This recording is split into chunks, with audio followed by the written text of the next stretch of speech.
പ്രിയ പ്രേക്ഷകരെ, സംസ്ഥാന സർക്കാരിന്റെ ഖജനാവ് കൊള്ളയടിക്കുന്ന വെള്ളാനകളെ പുറത്താക്കുമോ വി.ഡി. സതീശൻ സർക്കാർ? അതത്ര എളുപ്പം എന്നൊന്നും പറയാൻ സാധിക്കില്ല. കാരണം കാലങ്ങളായി തുടരുന്ന രാഷ്ട്രീയ നിയമനങ്ങൾ അടക്കമാണ് ഈ പട്ടികയിലേക്ക് വരുന്നത്.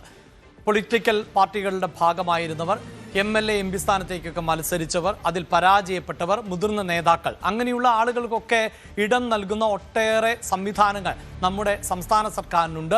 അതൊന്നും സാധാരണയായി രാഷ്ട്രീയ പാർട്ടികൾ ആരും ചോദ്യം ചെയ്യാറില്ല. കാരണം ഓരോ തവണ അധികാരം മാറി വരുമ്പോഴും അങ്ങനെയുള്ള രാഷ്ട്രീയ പാർട്ടികൾക്ക് ഈ പദവികളിലേക്ക് ആളുകളെ നിയമിക്കാം എന്നതുകൊണ്ടാണ് ചോദ്യം ചെയ്യപ്പെടാത്തത്.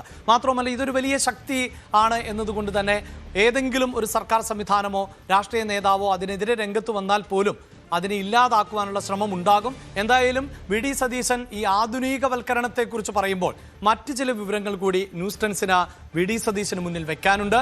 ആ വിശദാംശങ്ങളിൽ ഏറ്റവും പ്രധാനപ്പെട്ടത് കേരള PSCയുടെ പ്രവർത്തനങ്ങളാണ്.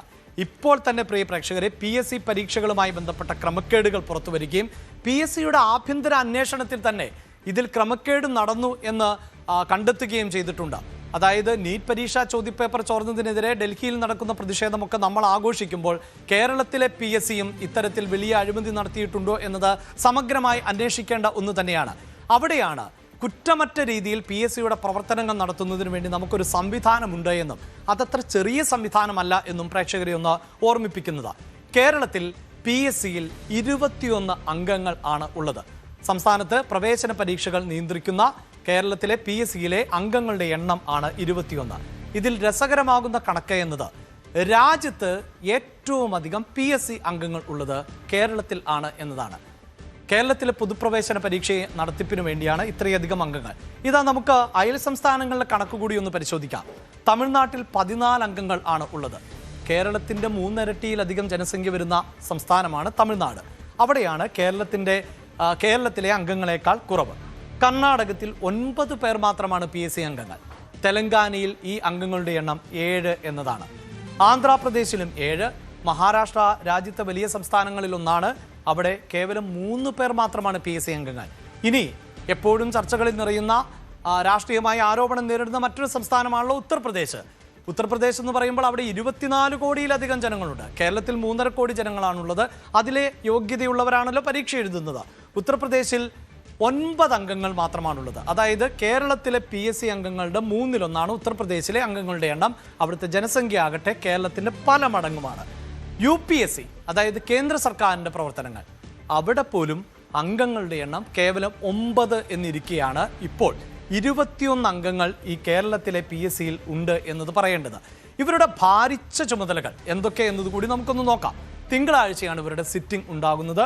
ചൊവ്വാഴ്ച 12 കമ്മിറ്റികൾ ചേരുന്ന ദിവസമാണ്. ബുധൻ മുതൽ വെള്ളി ദിവസങ്ങളിൽ ആണ് ഈ അഭിമുഖങ്ങൾ നടക്കുക. എഴുത്തു പരീക്ഷയ്ക്ക് ശേഷമുള്ള അഭിമുഖങ്ങളുടെ ഭാഗം. ശനിയാഴ്ച ഫയൽ നോക്കൽ. ഇത്രയും പ്രവൃത്തികൾക്ക് വേണ്ടിയാണ് 21 പേരുടെ ഒഴിവുകൾ ഉണ്ടാകുന്നത്, 21 പേരെ നിയമിക്കുന്നത്. ഈ ഭാരിച്ച ഉത്തരവാദിത്തത്തിന് നൽകുന്ന ശമ്പളം എന്ത് എന്നതുകൂടി നമുക്ക് പരിശോധിച്ചു പോകാം.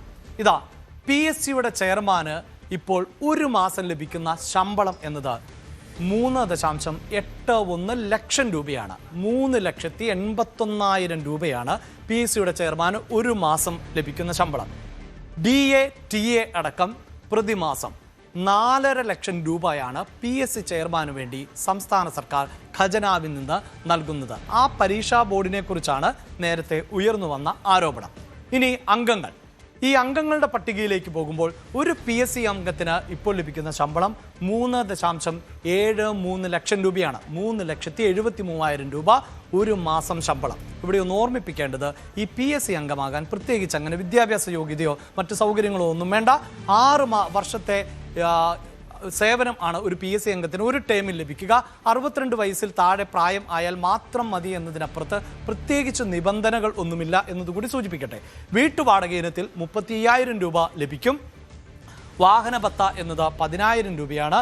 ഈ PSC അംഗത്തിൻ്റെ വാഹന ഭത്ത എങ്കിലും നൽകുന്ന ഒരു മാസത്തെ വരുമാനം നൽകാമോ എന്നത് ചോദിച്ചുകൊണ്ടായിരുന്നു ഈ ആശാവർക്കർമാരുടെ സമരം സംസ്ഥാനത്ത് നടന്നത് എന്നതുകൂടിയാണ് ഇതിനോടൊന്ന് സൂചിപ്പിച്ചു പോകേണ്ടത്. ഈ വീട്ടുവാടകയായ 35,000 രൂപയൊക്കെ പല കുടുംബത്തിൻ്റെയും ഒരു മാസത്തെ ആകെ വരുമാനക്കണക്കാണ് എന്നതുകൂടി ഒന്ന് ഓർമ്മിപ്പിച്ചു പോകട്ടെ. ഇത്രയധികം തുക നൽകുന്നു എന്നത് മാത്രവുമല്ല, ഈ കണക്കുകളിലേക്ക് വിശദമായി വരുമ്പോൾ ഒരു PSC അംഗത്തിനു വേണ്ടി ഒരു ദിവസം സംസ്ഥാന സർക്കാർ ചെലവാക്കുന്നത് 13,000-ലധികം രൂപയാണ്. ഒരു PSC അംഗത്തിന് വേണ്ടി ഒരു ദിവസം 13,000 രൂപ 15,000 രൂപ വരെയാണ് നമ്മുടെ ഖജനാവിൽ നിന്ന് പോകുന്നത് എന്നതാണ്. ഇവിടം കൊണ്ടും അവസാനിക്കുന്നില്ല. ഈ PSC അംഗങ്ങൾക്ക് ആജീവനാന്ത പെൻഷൻ ആണ് ലഭിക്കുന്നത്. അത് ചെയർമാനായ വ്യക്തിക്ക് 2.5 ലക്ഷം രൂപയാണ് ഇപ്പോൾ പെൻഷൻ.